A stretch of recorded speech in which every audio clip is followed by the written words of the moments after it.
సంవత్సరాల తరబడి ఎన్ని మందులు వాడినా మీ మోకాల నొప్పులు తగ్గట్లేదా? ప్రాణ పెయిన్ క్లినిక్ లో అత్యాధునిక చికిత్స. ప్రస్తుతం మనతో పాటు ఉన్నారు మాజీ జేడీ జై భారత్ పార్టీ వ్యవస్థాపక అధ్యక్షులు జేడీ లక్ష్మీనారాయణ గారు. ఒక్కసారి ఆయనతో కొన్ని విషయాల మీద మాట్లాడదాం.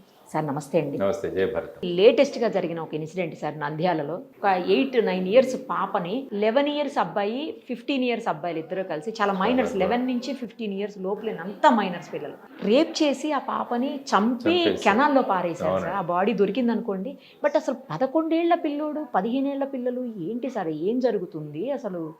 వాళ్ళకి అసలు ఆ ఆలోచన ఎలా వస్తుంది? ఫస్ట్ ఆఫ్ ఆల్ అసలు అట్లా ఎలా చేయగలుగుతున్నారు అనేది కూడా అర్థం కానటువంటి దారుణమైన విషయం అయిపోయింది సార్.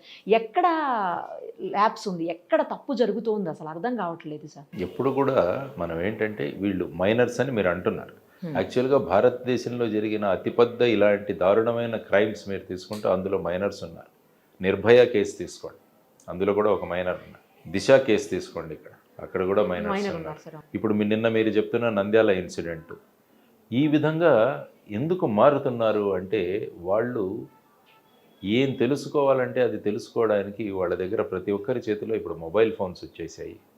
తర్వాత ఈ ఫ్రీ ఇంటర్నెట్ అని చెప్పేసి అందరికీ సిమ్లు ఇచ్చేశారు మొదట. దాంతో మొత్తాన్ని అడిక్ట్ చేసేసారు, ఫ్రీ ఇచ్చేసి. ఆ తర్వాత ప్రతి ఒక్కరు కొనుక్కుంటున్నారు. దాంతో ఏమవుతుందంటే తర్వాత మధ్యలో కరోనా కాలంలో వచ్చినప్పుడు స్కూల్స్ కాలేజెస్ మూతపడడం వల్ల ప్రతి ఒక్కరికి కూడా ఆన్లైన్ క్లాసెస్ మొదలయ్యాయి. కాబట్టి ప్రతి ఒక్కరు కూడా ఈ సెల్ ఫోన్ నుంచి వాళ్ళు క్లాసెస్ నుంచి వాళ్ళు తీసుకోవడం మొదలుపెట్టారు. ఆ సెల్ ఫోన్ క్లాస్లో ఉన్నంత వరకు, ఆ తర్వాత ఏంటి, అదొక మెషిన్. మీరు దానికి ఏం ఆదేశాలు ఇస్తే అది మీకు చూపిస్తుంది.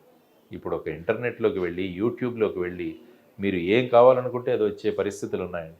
ఆ తర్వాత ఆర్టిఫిషియల్ ఇంటెలిజెన్స్ అని ఒకటి కొత్తగా వచ్చింది. మీరేంటంటే ఎటువంటి వీడియోలు చూస్తున్నారంటే అది గ్రహించేసి మీకు అటువంటి వీడియోలనే మీకు ఇస్తూ ఉంటుంది. సో ఆ విధంగా ఈ ఫోన్ అడిక్షన్ కూడా పడిపోయారు ఇప్పుడు పిల్లలు. అది లేకుండా ఉండట్లేదు. పిల్లల్ని అనుకుంటే తల్లిదండ్రులు కూడా అదే పరిస్థితి. ప్రతి మనిషి ఇప్పుడు ఫోన్ లేకుండా బతికే పరిస్థితి లేదు. కాబట్టి ఆ విధంగా మనం ఏం చూడాలనుకుంటున్నాం, ఏం చేద్దాం అనుకుంటున్నాం అన్నది కూడా ప్రతి ఒక్కటి వాళ్ళకి తెలిసిపోతుంది. అది కాకుండా ఈ పిల్లలు చాలా క్విక్గా వాళ్ళు అబ్జర్వ్ చేసుకుంటారు. వాళ్ళ మీద ఎటువంటి నియంత్రణ కూడా ఉండట్లేదు ఈ మధ్య. అంటే ఈ పిల్లలు ఏ కుటుంబాల్లో వచ్చాయో వాళ్ళ తల్లిదండ్రుల బాధ్యత కదా. అందుకనే చాణక్యుల వారు అంటారు, చిన్నతనంలో 5-6 సంవత్సరాల వరకు మీకు పిల్లలను ప్రేమగా చూడండి, 6 సంవత్సరాల నుంచి 16 సంవత్సరాల వరకు వాళ్లకు నియంత్రణలో ఉంచండి, వాళ్లకు క్రమశిక్షణ నేర్పించండి అంటే. ఎప్పుడైతే ఆ క్రమశిక్షణ అన్నది మనం నేర్పించమో ఏమవుతుందంటే ఈ పర్యవసనాలు మీరు చెప్పినట్టు ఈ నంద్యాల మ్యాటర్ కానీ మిగతా కేసులు కానీ జరుగుతుంది. కాబట్టి ఇటువంటి దురదృష్టకరమైనవి, అతి జుగుప్సాకరమైన సంఘటనలు జరగడం, ఆ తర్వాత ఎక్కడో స్కూల్లోనే పిల్లలు కూర్చొని మాదక ద్రవ్యాలు తీసుకుంటున్నారు, తర్వాత మద్యం సేవిస్తున్నారు అనేవి కూడా మనకు వినపడుతుంటాయి. కాబట్టి మరి ఏం చేస్తున్నాయి ఇన్స్టిట్యూషన్లు, తల్లిదండ్రులు ఏం చేస్తున్నారు అన్నది చాలా ముఖ్యం. లేకుంటే ఏమవుతుందంటే వాళ్ళని సరి అయిన నియంత్రణలో మనం ఉంచకపోతే ఇలాంటి సంఘటనలు జరుగుతూనే ఉంటాయి. కానీ మరి 11 ఏళ్ల పిల్లాడు అసలు ఎట్లా అనేది ఈ మధ్య వాళ్లకు తెలిసినంత ఇన్ఫర్మేషన్, ఎందుకంటే మీరు అంత ఇన్ఫర్మేషన్ వాళ్ళకి ఇస్తున్నారు, అవైలబిలిటీ ఆఫ్ ఇన్ఫర్మేషన్. ఇంతకుముందు కూడా అందరూ ఈ ఏజ్లో ఉండేవాళ్ళు, కానీ అప్పుడు ఇన్ఫర్మేషన్ ఉండేది కాదు, నియంత్రణ ఉండేది. కాబట్టి ఇప్పుడు ఏంటంటే విచ్చలవిడితనం. ఆ తర్వాత సినిమాలు చూస్తున్నా కూడా అందులో ఏ విధమైన సంఘటనలు చూపిస్తున్నారు, ఏ విధమైన సీన్లు చూపిస్తున్నారు. అది కేవలం ఎంటర్టైన్మెంట్ మాత్రమే అని నిర్మాతలు దర్శకులు మాట్లాడతారు, కానీ ఆ ప్రభావం ఎంతగా ఉంటుంది పసి మనసుల మీద ఆలోచించండి.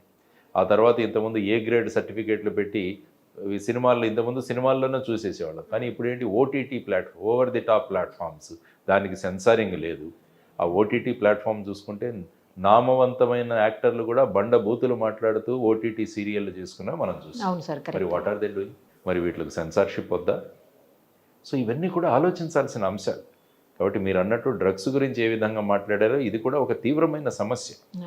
ఎందుకంటే మానసిక రోగులుగా మారిపోతున్నారు, మృగాలుగా మారిపోతున్నారు. మనం ఒక 2 రోజులు దాన్ని చూస్తాం, మృగాలు, మానవ మృగాలు ఇవన్నీ అంటాం, కానీ ఆ తర్వాత సంఘటనలు జరుగుతూనే ఉన్నాయి. సో వీటన్నిటికీ మూలాల్లో వెళితే 3 అంటాను నేను ఎప్పుడు: ఇల్లు, గుడి, బడి. ఈ 3 చాలా ముఖ్యమైన విషయాలు ఒక మనిషి యొక్క ఆలోచనలను ప్రభావితం చేయడానికి. ఇంట్లో ఉండే అమ్మా నాన్నలు, బడిలో ఉండే ఉపాధ్యాయులు, గుడిలో ఉండే వీరు, మన ఏ రిలీజియన్ అయినా కావచ్చు, వారందరూ దర్శనాలకు వచ్చినప్పుడు వాళ్ళ మీద, వాళ్ళ ప్రవర్తన మీద ప్రభావం పడేటట్టు చూడగలగాలి. ఈ 3 అంశాలు కనుక మనం ఎక్కడైనా కొద్దిగా ఫెయిల్ అవుతే ఏమవుతుందంటే మళ్ళీ ఈ విధమైన ప్రభావాలు ఈ విధమైన సమాజంలో చూడాల్సి వస్తుంది. ఇప్పుడు ఈ పిల్లలకి ఎలాంటి శిక్షలు పడే అవకాశం ఉంటుంది సార్? వీళ్ళందరూ జువెనైల్స్ కాబట్టి జువెనైల్ జస్టిస్ యాక్ట్ ప్రకారం హా. వాళ్ళకు వేరే ఉంటాయి, రిమాండ్ హోమ్స్ వాటిలలో ఉంటాయి.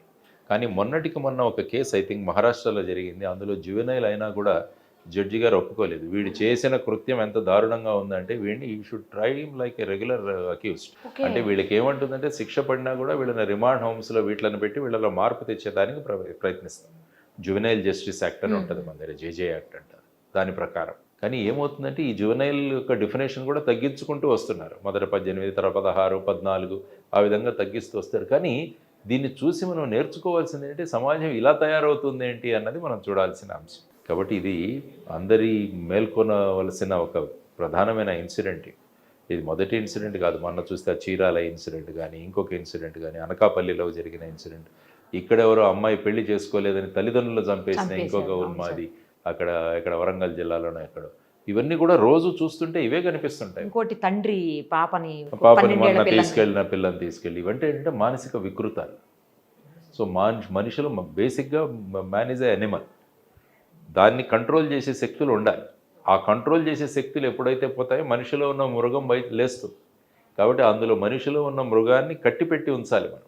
దానికోసం ఈ పట్టింపులు, సమాజము, బాధ్యతలు, ఈ మంచి విషయాలు చెప్పడము, ఇవన్నీ కూడా ఆ మనిషిలో ఉన్న మృగాన్ని అదుపులో ఉంటుంది అన్నమాట. ఆ అదుపు తప్పిపోతే ఏమవుతుందంటే మృగాలుగా మారిపోతుంది. సో ఇవన్నీ కూడా మనం చేయాల్సిన వీటి సినిమాలు కావచ్చు, తర్వాత మాధ్యమాలు కావచ్చు, వీటి మీద కూడా సెన్సారింగ్ ఉండాలి. యూట్యూబుల్లో వచ్చే ఛానల్స్, మొన్న ఎవరో నలుగురు కూర్చొని ఒక అమ్మాయి, తండ్రి, పాప కూర్చొని వాళ్ళ మధ్యలో ఏ విధంగా మాట్లాడుకున్నా వాళ్ళు అరెస్ట్ అయ్యారు. కానీ ఈ విధంగా ఈ మానసిక వికృతి ఎలా ఏర్పడుతుంది అన్నదానికి మళ్ళీ ఈ 3 బేసిక్. వాళ్ళ ఇల్లు, బడి, గుడి, ఈ 3 కూడా వారి భూమికలను సక్రమంగా పోషించగలిగితే ఆ తర్వాత సమాజం, మీడియా, సినిమాలు అన్నవి కేవలం ఎంటర్టైన్మెంట్ కాకుండా ఒక నిశ్శబ్ద అని ఒక సినిమా తీశారు. అందులో పెద్ద యాక్టర్ అమితాబ్ బచ్చన్ వేశాడు. అంటే వాళ్ళ కూతురు 18 ఏళ్ళ అమ్మాయి ఫ్రెండ్తో వీళ్ళిద్దరికీ ఏదో పరిచయాలు, సంబంధాలు అన్నట్టుగా చూపించారు. 2006-7 సంవత్సరాల్లో వచ్చి రకరకాల సినిమాలు వస్తున్నాయి ఈ మధ్యలో. కానీ ఆ సినిమాలను ఏమీ చేయలేకపోతున్నారు. సెన్సార్ బోర్డు ఉన్నా కూడా వాళ్ళు ఏదో చేస్తున్నారు, కానీ వాళ్ళు సెన్సార్ బోర్డు ఏం చేస్తున్నారో కూడా తెలియదు. ఏంటి జరగవచ్చు అంటారు. కానీ ఒక సీన్ యొక్క పరిణామం, ఒక సినిమా యొక్క ప్రభావం ఎంతమంది మీద ఉంటుంది అన్నది కూడా ఆలోచించగలగాలి. ఎందుకంటే మనకు సినిమా చాలా ముఖ్యం మన జీవితాల్లో కాలక్షేపం కోసం. కానీ అది కాలక్షేపం ఉండట్లేదు, అది మనుషుల యొక్క జీవితాల మీద ప్రభావం చూపిస్తుంది. కాబట్టి ఇది కూడా నిర్మాతలు, డైరెక్టర్లు వీళ్ళు కూడా గమనించాల్సిన అంశాలు ఇవన్నీ కూడా. ఐపీసీ కంటే బిఎన్ఎస్ ఏమన్నా స్ట్రాంగ్ అయిందా సార్ ఇప్పుడు? ఏం లేదు, అందులో కొన్ని నేరాల మీద కొన్ని శిక్షలు పెంచారు.